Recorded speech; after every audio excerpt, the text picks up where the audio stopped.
Oscar, thank you very much for coming and joining me this evening. Pleasure. Now we've got frontman of Hell City Glamours and the Persian Drugs. We've also got a skateboarder and also local hooch maker of Sydney. Exactly. With Young Henrys. Now if I was to say in a kind of shag, marry, push off a cliff kind of situation, skating, music or hooch, where would you go? Music forever, but it's not going to pay the bills. Okay.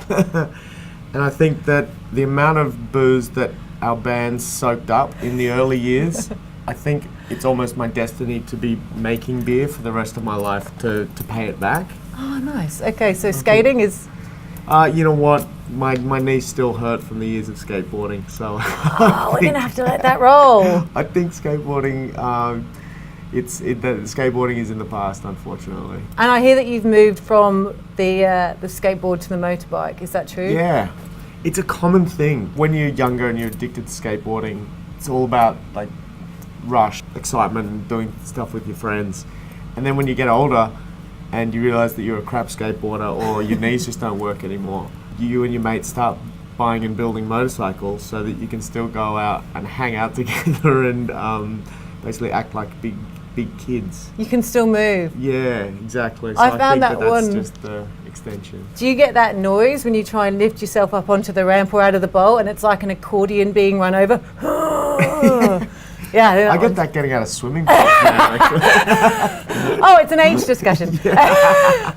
Now, I know that obviously Young Henrys are doing amazing things for Sydney and beer and venues and also gin, but with your musical background, you guys are also keeping music alive. Young Henrys is made up of a lot of musicians. We have a lot of musos that work for us. It's just been something that we have always leaned towards because, you know, ever since day one, the music has always turned up loud in the brewery. It's people live their lives listening to music. In YH, it's always loud rock and roll. And I guess it's just all our friends and, you know, extended circles, they're all musicians, so it just makes sense that we just end up working a lot with, you know, a bunch of rowdy longhairs. Does that mean between tours or when they've shut the shop on their band, they've got somewhere to go? Like a retired racehorse. Yeah, exactly. The musician goes into the brewery. Yeah, we have hired quite a few musicians, you know, past and present. Our logistics manager has actually won an ARIA, which I think is pretty impressive. Don't know how many breweries can claim that. It's just something that we care about, and we feel like the music scene, especially in Sydney, has had a sort of rough trot the last 10 years, and it needs people to care and to protect it. It's not going away. It's not, you know, it's not dead and it's not going to die. It just needs people, you know, like this show, and it needs venues and people to actually protect it and to actually be passionate about it and to ensure that it does continue. And, you know, playing in a band is really hard work. So young independent bands will give people a hand if we can when they're going out on tour, because you know what? Industriousness needs to be rewarded, and it is a hard slog. And you've done it before, and you know exactly the... Exactly. Someone said the other day, musicians are the only type of people that will buy a $2,000 guitar to make $100. Like, you know, it is a labour of love, and so, you know, when someone's doing something that they're passionate about, you need to get behind that.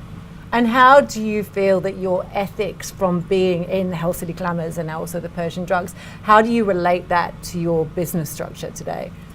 When you play in a band, you make decisions not based off finance, it's based off something that you think is cool. You're protecting your band identity, and that same thinking needs to be applied to a business. When you're creating a brand and you're making something that hopefully people will care about, you shouldn't be making decisions necessarily over financial gain. It has to be, if you want to make something that's cool, you've got to actually make decisions. Do I think this is cool? Can I sign my name to this?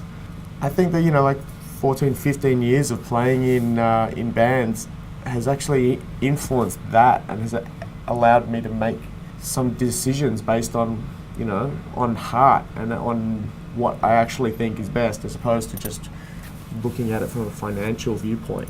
And do you think your rules, I'm actually going to get you to to reiterate them for me, on basically how to survive with the band, i.e. not being a dick. Yeah. How do you think that translates to business? I mean, what was it? Make sure you buy the sound guy a drink. Always. Stick around for the support act. Yep. Always be grateful. Absolutely. And do you think also don't pander to what you think is going to be the moneymaker, or? Yeah, exactly. You know, you got to keep doing your own thing, and you got to keep doing it unashamedly. But you've got to be a decent human being at the same time. And I think that there was the camaraderie and the friendship of a healthy music scene, like we have experienced in Sydney, and we still are. It's a really, really beautiful thing, and that is a whole bunch of people that care about their bands, they care about their mates' bands, they care about this, like the code of ethics. You know, like you don't load out while someone else is playing. Simple shit like that. You share backline. You know, you buy the sound guy a drink. It's the first thing you do when you walk into a venue. And don't be a dick. Like that's just first and foremost. Music's not a competition, which is really important. It's always something which has pissed me off. We have never entered into any of that. I think too many people try to make everything a competition these days, you know, like a battle of the bands or a cooking competition on TV, or, you know, like people should be playing music because they want to do it, not because they want to win. Do you think that's where you've come to as well now with the Persian drugs? You're just in a much better place mentally for music and what you want to put out there, and you're basically playing to enjoy so much more than maybe you were in your 20s with the Hell City Glamours. Absolutely.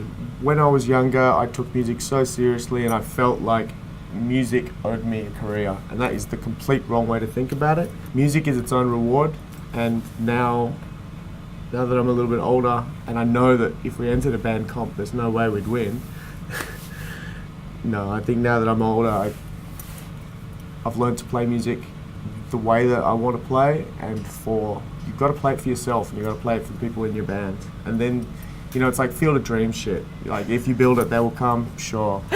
We actually quoted that earlier today, Did you really? so that's perfect. Everyone has a Costner moment in their life. Yeah. And do you find the same philosophy applies with the beers that you're making and the gin that you're distilling, and even the creation of what you're doing at the distillery? You just want to go, look, this is what tastes good to us. This is what we love drinking. So this is what, we're not going to be like, oh, this is like, you know, this is the flavor that people are going for now. This is the flavors we want to chase. And therefore, because we're passionate about it and we love it, people are going to love it. And if they don't, that's fine. They can try something else. You can never predict what someone else is going to like. Okay.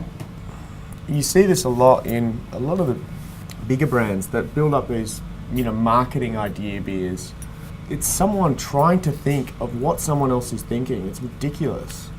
We make something that we like and that we believe in, and we are certain that if I like it, I know someone else is going to like it, and someone else isn't going to like it, and that's okay as well. So many people spend so much time focusing on other people and other things and trying to work out what someone else is thinking and what someone else wants, or what's going to be the next hot thing. It's like that's fake bullshit, man. Like, if you do something that you believe in and that you like, then you're going to be happy doing that for a long time, and other people are probably going to like it as well. That's brilliant. Well, Oscar, thank you very much. As we've learned, stay true to yourself. Stay true to yourself. Don't be a dickhead, and create what you love. Thanks, mate. Thanks, Sam.